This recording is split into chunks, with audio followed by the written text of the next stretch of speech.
കേരള രാഷ്ട്രീയത്തിൽ ഇന്ന് ഏറ്റവും കൂടുതൽ ജനപ്രതിനിധിയുള്ള ഒരു രാഷ്ട്രീയ നേതാവാണ് ഷാഫി പറമ്പിൽ. ബഹുമാനപ്പെട്ട മുൻ മുഖ്യമന്ത്രി ഉമ്മൻചാണ്ടി കൈപിടിച്ചുകൊണ്ടുവന്ന രാഷ്ട്രീയ നേതാവാണ് ഷാഫി പറമ്പിൽ. ഷാഫി പറമ്പിലിൻ്റെ ജനനം, രാഷ്ട്രീയ ജീവിതം, അതേപോലെ തന്നെ നിയമസഭാ ഇലക്ഷനുകൾ, അദ്ദേഹത്തിൻ്റെ ആസ്തി, അദ്ദേഹത്തിൻ്റെ വിദ്യാഭ്യാസം, ഇതൊക്കെ നമുക്കൊന്ന് പരിശോധിക്കാം. 1983 ഫെബ്രുവരി 12 തീയതിയാണ് ഷാഫി പറമ്പിൽ മലപ്പുറം ജില്ലയിലെ വളാഞ്ചേരിയിൽ ജനിക്കുന്നത്. അദ്ദേഹം വളാഞ്ചേരിയിലാണ് ജനിച്ചതെങ്കിലും അദ്ദേഹത്തിൻ്റെ കുട്ടിക്കാലവും പഠനവും രാഷ്ട്രീയ ജീവിതം നെയ്തെടുത്തതുമെല്ലാം പാലക്കാട് പട്ടാമ്പിയിലാണ്. അദ്ദേഹത്തിൻ്റെ പിതാവ് എന്ന് പറയുന്നത് ഷാനവാസ് പറമ്പിൽ, മാതാവ് മൈമൂന. അദ്ദേഹം തൻ്റെ പ്രാഥമിക വിദ്യാഭ്യാസമെല്ലാം പൂർത്തീകരിച്ചതിന് ശേഷം ഷാഫി പറമ്പിൽ പാലക്കാട് പട്ടാമ്പി ഗവൺമെൻറ് കോളേജിൽ ചേരുകയും അവിടെ നിന്നാണ് അദ്ദേഹം രാഷ്ട്രീയ ജീവിതം ആരംഭിക്കുകയൊക്കെ ചെയ്തത്. പട്ടാമ്പി ഗവൺമെൻറ് കോളേജിലെ യൂണിയൻ ജനറൽ സെക്രട്ടറിയായി തിരഞ്ഞെടുക്കപ്പെടുകയും KSUവിൻ്റെ സജീവ രാഷ്ട്രീയ പ്രവർത്തകനാകുകയും പിന്നീട് അദ്ദേഹം 2007 KSUവിൻ്റെ സംസ്ഥാന സെക്രട്ടറിയായി. 2009 KSUവിൻ്റെ സംസ്ഥാന പ്രസിഡന്റായും ഷാഫി പറമ്പിൽ തിരഞ്ഞെടുക്കപ്പെട്ടു. ഈ ഒരു ലേബൽ അദ്ദേഹത്തിന് 2011 നിയമസഭാ ഇലക്ഷനിൽ കോൺഗ്രസ് സീറ്റ് കൊടുത്തു. അങ്ങനെ പാലക്കാട് നിയമസഭാ മണ്ഡലത്തിൽ നിന്ന് ഷാഫി പറമ്പിൽ ആദ്യമായി മത്സരിക്കുന്നു. അന്ന് ഇടതുപക്ഷത്തിന്റെ കരുത്തനായ നേതാവ് KK ദിവാകരനെ 7000-ൽ പരം വോട്ടുകൾക്ക് പരാജയപ്പെടുത്തിയാണ് ഷാഫി പറമ്പിൽ ആദ്യമായി നിയമസഭയിലെത്തുന്നത്. പിന്നീട് 2016 രണ്ടാമത്തെ നിയമസഭാ ഇലക്ഷനിൽ പാലക്കാട്ടെ ഇടതുപക്ഷത്തിന്റെ കരുത്തനായ നേതാവ് NM കൃഷ്ണദാസിനെ 17000-ൽ പരം വോട്ടുകൾക്ക് പരാജയപ്പെടുത്തിക്കൊണ്ടാണ് അദ്ദേഹം രണ്ടാമത് പാലക്കാട് നിന്ന് തെരഞ്ഞെടുക്കുന്നത്. അതിനുശേഷം 2021 കഴിഞ്ഞ നിയമസഭയിൽ ശക്തമായ പോരാട്ടത്തിനൊടുവിൽ BJPയുടെ കരുത്തനായ നേതാവ് ശ്രീധരനെ 3000-ൽ പരം വോട്ടുകൾക്ക് മാത്രമാണ് പരാജയപ്പെടുത്തിക്കൊണ്ട് ഷാഫി പറമ്പിൽ മൂന്നാമതും പാലക്കാട് നിയമസഭാ മണ്ഡലത്തിൽ നിന്ന് തിരഞ്ഞെടുക്കപ്പെടുകയും, എന്നാൽ കോൺഗ്രസിന്റെ പ്രത്യേക നിർദ്ദേശമനുസരിച്ച് കഴിഞ്ഞ പാർലമെന്റ് ഇലക്ഷനിൽ അദ്ദേഹം വടകരയിൽ മത്സരിക്കേണ്ടി വന്നതുകൊണ്ട് പാലക്കാട് ആ സീറ്റ് ഒഴിയുകയും അദ്ദേഹം വടകരയിൽ മത്സരിക്കുകയും ചെയ്തു. നമുക്കറിയാം, ഈ ഷാഫി പറമ്പിൽ പാലക്കാട്ടെ ജനങ്ങളുമായി പ്രത്യേകം ഒരു കണക്ഷൻ കാത്തുസൂക്ഷിച്ചിട്ടുണ്ട്.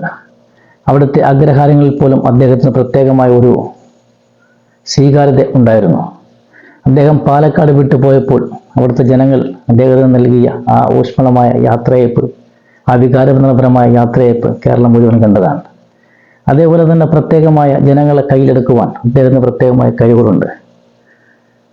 വയസ്സെന്നവരുമായി അവരെ കെട്ടിപ്പിടിച്ച് ഉമ്മ കൊടുത്ത് അവരുമായിട്ട് സഹകരിക്കുന്നു. അതേപോലെ സ്ത്രീകളുമായി ചിരിച്ചുകൊണ്ട് സംസാരിക്കുന്നു. കുട്ടികളുമായി പഞ്ച് ചെയ്തും തംസപ്പ് ചെയ്തുമൊക്കെയാണ് അദ്ദേഹം ജനങ്ങളെ കയ്യിലെടുക്കുന്നത്. അതേപോലെ ഏത് വിഷയത്തെ സംബന്ധിച്ചും വളരെ ശക്തമായി സംസാരിക്കുവാൻ, ആ വിഷയത്തെപ്പറ്റി വളരെ ഗ്രാഹ്യമായി പഠിച്ച് ആ വിഷയത്തെപ്പറ്റി സംസാരിക്കുവാൻ കഴിവുള്ള ഒരു രാഷ്ട്രീയ നേതാവാണ് ഷാഫി പറമ്പിൽ.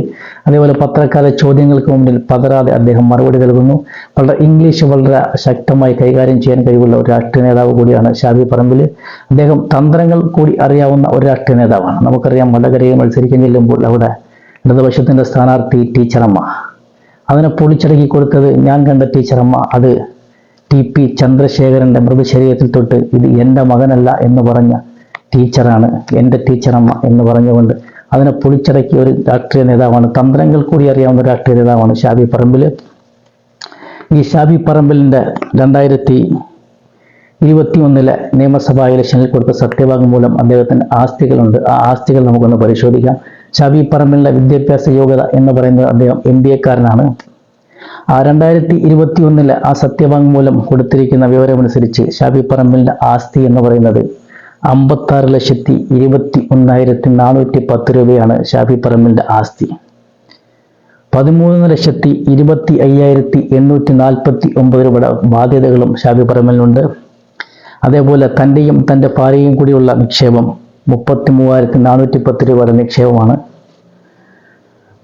അതേപോലെ ഷാഫി ഉപയോഗിക്കുന്ന ഇന്നോവ കാറിൻ്റെ വില 15,05,300 രൂപയാണ്. അതേപോലെ പാലക്കാട് അദ്ദേഹത്തിന് 17 ലക്ഷം രൂപയുടെ ഒരു കൃഷിയിടമുണ്ട്. അദ്ദേഹത്തിൻ്റെ പ്രധാന വരുമാന മാർഗം എന്ന് പറയുന്നത് MLA ശമ്പളമാണ്.